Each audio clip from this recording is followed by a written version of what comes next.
ಎಲ್ಲರಿಗೂ ನಮಸ್ಕಾರ ಸ್ನೇಹಿತರೆ. ನವೆಂಬರ್ 28ರಿಂದ ಈ ರಾಶಿಗೆ ಗುರುದೆಸೆ ಅದೃಷ್ಟದ ಬಾಗಿಲು ತೆರೆಯಲಿದೆ. ಗುರುವು ಪ್ರಸ್ತುತ ವೃಷಭ ರಾಶಿಯಲ್ಲಿದ್ದು ರೋಹಿಣಿ ನಕ್ಷತ್ರವನ್ನ ಪ್ರವೇಶಿಸಲಿದ್ದಾನೆ. ಅಂತಹ ಪರಿಸ್ಥಿತಿಯಲ್ಲಿ ಕೆಲವು ರಾಶಿ ಚಕ್ರ ಚಿಹ್ನೆಗಳ ಜನರು 2025ರಲ್ಲಿ ಬಂಪರ್ ಪ್ರಯೋಜನಗಳನ್ನು ಪಡೆಯಬಹುದು. ಇವರ ಜೀವನದಲ್ಲಿ ಸಂತೋಷ ಬರಬಹುದು. ಸಂಪತ್ತಿನಲ್ಲಿ ಅಪಾರ ಹೆಚ್ಚಳದ ಸಾಧ್ಯತೆಗಳಿವೆ. ಆ ಲಕ್ಕಿ ರಾಶಿಗಳ್ಯಾವುವು ಎಂಬುದನ್ನು ನೋಡೋಣ ಬನ್ನಿ. ಅದಕ್ಕೂ ಮುಂಚೆ ನೀವಿನ್ನು ಚಾನೆಲ್ಗೆ ಸಬ್ಸ್ಕ್ರೈಬ್ ಆಗಿಲ್ಲ ಅಂದ್ರೆ ಈಗಲೇ ಸಬ್ಸ್ಕ್ರೈಬ್ ಆಗಿ, ಹಾಗೆ ವಿಡಿಯೋಗೆ ಲೈಕ್ ಮಾಡಿ, ವಿಡಿಯೋ ಸ್ಕಿಪ್ ಮಾಡದೆ ಕೊನೆ ತನಕ ನೋಡಿ. ದೇವತೆಗಳ ಗುರುವಾದ ಗುರುವು ನವೆಂಬರ್ 28ರಂದು ಮಧ್ಯಾಹ್ನ 1:10ಕ್ಕೆ ರೋಹಿಣಿ ನಕ್ಷತ್ರವನ್ನ ಪ್ರವೇಶಿಸುತ್ತಾನೆ ಮತ್ತು 2025ರ ಏಪ್ರಿಲ್ 10ರವರೆಗೆ ಈ ರಾಶಿಯಲ್ಲಿರುತ್ತಾನೆ. ಇದು ಆಕಾಶದಲ್ಲಿರುವ 27 ನಕ್ಷತ್ರ ಪುಂಜಗಳಲ್ಲಿ 4ನೆಯದು. ಈ ರಾಶಿಯ ಅಧಿಪತಿ ಚಂದ್ರ ಮತ್ತು ಇದರ ರಾಶಿ ವೃಷಭ ರಾಶಿ. ವೃಷಭ ರಾಶಿಯ ಜಾತಕದವರಿಗೆ ಈ ಸಂದರ್ಭದಲ್ಲಿ ತಾವು ಮಾಡುವಂತಹ ಕೆಲಸಗಳಿಂದಾಗಿ ಸಮಾಜದಲ್ಲಿ ಪ್ರತಿಷ್ಠೆ ಹಾಗೂ ಗೌರವ ಜನರಲ್ಲಿ ಹೆಚ್ಚಾಗಲಿದೆ. ಮಾಡುವಂತಹ ಕೆಲಸದಲ್ಲಿ ಅದೃಷ್ಟದ ಸಹಾಯ ಸಂಪೂರ್ಣವಾಗಿ ದೊರಕಲಿದೆ. ನಿಂತಿರುವ ಕೆಲಸಗಳು ಪೂರ್ಣ ಆಗುವುದರ ಜೊತೆಗೆ ಕೈತುಂಬ ಆದಾಯ ಕೂಡ ದೊರಕಲಿದೆ. ನಿಮಗೆ ಸಾಕಷ್ಟು ಉತ್ತಮ ಆಫರ್ ಹೊಂದಿರುವಂತಹ ಕೆಲಸದ ಅವಕಾಶಗಳು ಕೂಡ ಹುಡುಕಿಕೊಂಡು ಬರಲು ಹಾಗೂ ಈಗಾಗಲೇ ನೀವು ಕೆಲಸ ಮಾಡ್ತಾ ಇದ್ರೆ ಅದರಲ್ಲಿ ಪ್ರಮೋಷನ್ ಸೇರಿದಂತೆ ಹೆಚ್ಚಿನ ಜವಾಬ್ದಾರಿಗಳನ್ನು ಕೂಡ ನಿಮಗೆ ನೀಡಲಾಗುತ್ತದೆ. ಸಾಕಷ್ಟು ಸಮಯಗಳಿಂದ ಪೂರೈಸಬೇಕಿರುವಂತ ನಿಮ್ಮ ಆಸೆ ಆಕಾಂಕ್ಷೆಗಳನ್ನ ಈ ಸಂದರ್ಭದಲ್ಲಿ ನೀವು ಪೂರೈಸಿಕೊಳ್ಳಬಹುದಾಗಿದೆ.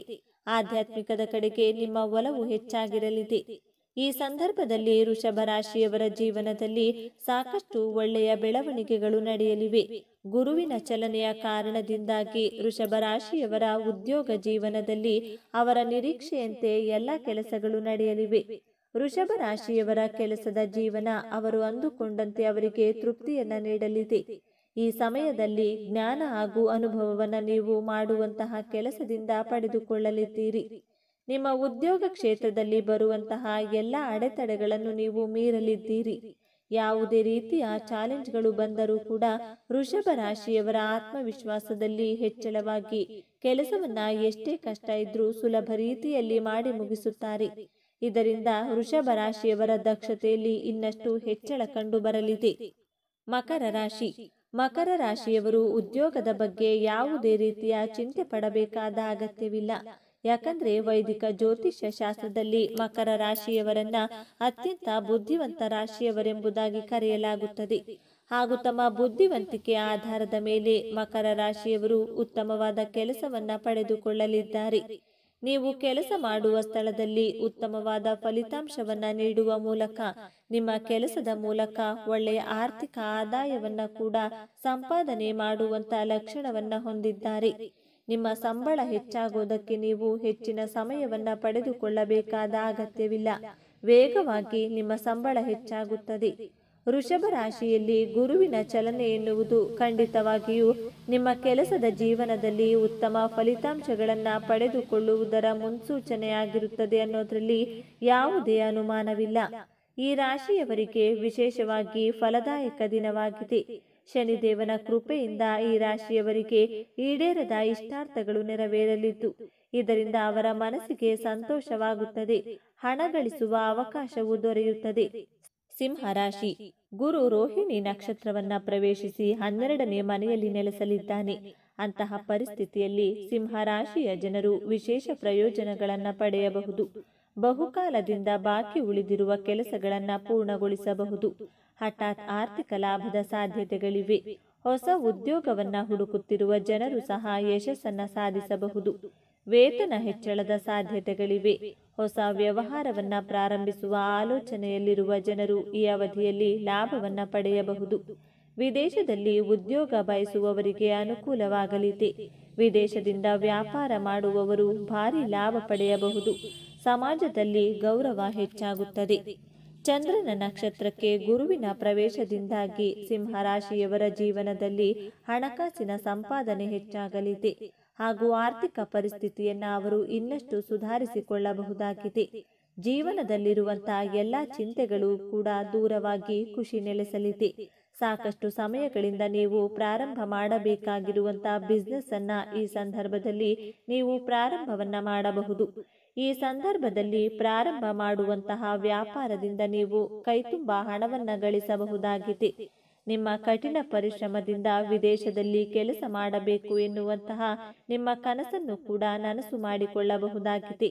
ಕುಟುಂಬದ ಜೊತೆಗೆ ನೀವು ಸಂತೋಷದಾಯಕ ಸಮಯವನ್ನ ಈ ಸಂದರ್ಭದಲ್ಲಿ ಕಳೆಯಬಹುದಾಗಿದ್ದು, ಸಮಾಜದಲ್ಲಿ ನಿಮ್ಮ ಮೇಲೆ ಇರುವಂತಹ ಗೌರವಗಳು ಕೂಡ ಅಧಿಕವಾಗಲಿದೆ. ಕಟಕ ರಾಶಿ. ಈ ರಾಶಿ ಚಕ್ರ ಚಿಹ್ನೆಯಲ್ಲಿ ಗುರು 9ನೇ ಮನೆಯ ಅಧಿಪತಿಯಾಗಿದ್ದು, ಅಂದ್ರೆ ಅದೃಷ್ಟದ ಮನೆ ಮತ್ತು 11ನೇ ಮನೆಗೆ ಚಲಿಸುವುದು ಲಾಭದಾಯಕವೆಂದು ಸಾಬೀತುಪಡಿಸಬಹುದು. ನಿಮ್ಮ ಕುಟುಂಬದೊಂದಿಗೆ ನೀವು ಉತ್ತಮ ಸಮಯವನ್ನ ಕಳೆಯುತ್ತೀರಿ. ಇದರೊಂದಿಗೆ ನಿಮ್ಮ ದೀರ್ಘಕಾಲ ಬಾಕಿ ಇರುವ ಕೆಲಸವನ್ನ ಮತ್ತೊಮ್ಮೆ ಪ್ರಾರಂಭಿಸಬಹುದು. ಹೊಸ ಆದಾಯದ ಮೂಲಗಳು ತೆರೆದುಕೊಳ್ಳುತ್ತವೆ. ಸಮಾಜದಲ್ಲಿ ಗೌರವ ಹೆಚ್ಚಾಗಬಹುದು. ಹೊಸ ಉದ್ಯೋಗವನ್ನ ಹುಡುಕುತ್ತಿರುವ ಜನರು ಅನೇಕ ಕೊಡುಗೆಗಳನ್ನ ಪಡೆಯಬಹುದು. ನೀವು ಸಹೋದರರು, ಸಹೋದರಿಯರು ಮತ್ತು ಶಿಕ್ಷಕರಿಂದ ಸಂಪೂರ್ಣ ಬೆಂಬಲವನ್ನ ಪಡೆಯಬಹುದು. ಅಂತಹ ಪರಿಸ್ಥಿತಿಯಲ್ಲಿ ನಿಮ್ಮ ಗುರಿಯನ್ನ ಸಾಧಿಸುವಲ್ಲಿ ನೀವು ಯಶಸ್ವಿಯಾಗಬಹುದು. ಗುರು ಗೋಚರ ಫಲದಿಂದಾಗಿ ಕಟಕ ರಾಶಿಯವರ ಸಾಕಷ್ಟು ಸಮಯಗಳಿಂದ ಅರ್ಧಕ್ಕೆ ನಿಂತಿರುವ ಕೆಲಸಗಳು ಮತ್ತೆ ಪ್ರಾರಂಭವಾಗಲಿವೆ. ಹಣಕಾಸಿನ ಗಳಿಕೆಯಲ್ಲಿ ಕೂಡ ಹೆಚ್ಚಳ ಕಂಡು ಬರಲಿದೆ. ಆರ್ಥಿಕ ಪರಿಸ್ಥಿತಿ ಸಂಪೂರ್ಣವಾಗಿ ಉತ್ತಮವಾಗಲಿದೆ ಹಾಗೂ ಕುಟುಂಬದ ಜೊತೆಗೆ ನೆಮ್ಮದಿಯ ಕ್ಷಣಗಳನ್ನು ಕಳೆಯಬಹುದಾಗಿದೆ. ಕಾರ್ಯಕ್ಷೇತ್ರದಲ್ಲಿ ಕೂಡ ನೀವು ಮಾಡುವಂತಹ ಕೆಲಸದ ಬಗ್ಗೆ ಮೆಚ್ಚುಗೆ ಸಿಗಲಿದೆ. ಆಫೀಸ್ನಲ್ಲಿ ನಿಮ್ಮ ಕೆಲಸವನ್ನ ಗಮನಿಸಿ ನಿಮಗೆ ಇನ್ನಷ್ಟು ದೊಡ್ಡ ಜವಾಬ್ದಾರಿಗಳನ್ನು ವಹಿಸುವಂತ ಸಾಧ್ಯತೆ ಹೆಚ್ಚಾಗಿದೆ. ಕೆಲಸದಲ್ಲಿ ಆದಷ್ಟು ಶೀಘ್ರದಲ್ಲಿಯೇ ನಿಮ್ಮ ಸಂಬಳ ಕೂಡ ಹೆಚ್ಚಾಗಲಿದೆ. ಭೌತಿಕ ಸುಖದ ಪ್ರಾಪ್ತಿಯಾಗಲಿದೆ. ಧನು ರಾಶಿ.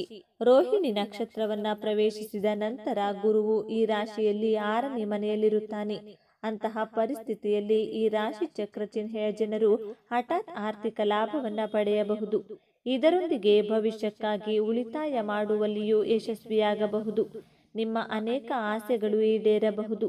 ನಿಮ್ಮ ವೃತ್ತಿ ಕ್ಷೇತ್ರದ ಬಗ್ಗೆ ಮಾತನಾಡುತ್ತಾ ನಿಮ್ಮ ಕೆಲಸವನ್ನ ಪ್ರಶಂಸಿಸಲಾಗುತ್ತದೆ. ಇದರೊಂದಿಗೆ ಆದಾಯದ ಮೂಲ ಹೆಚ್ಚುತ್ತದೆ. ಇದಲ್ಲದೆ ಆರೋಗ್ಯವು ಚೆನ್ನಾಗಿರುತ್ತದೆ.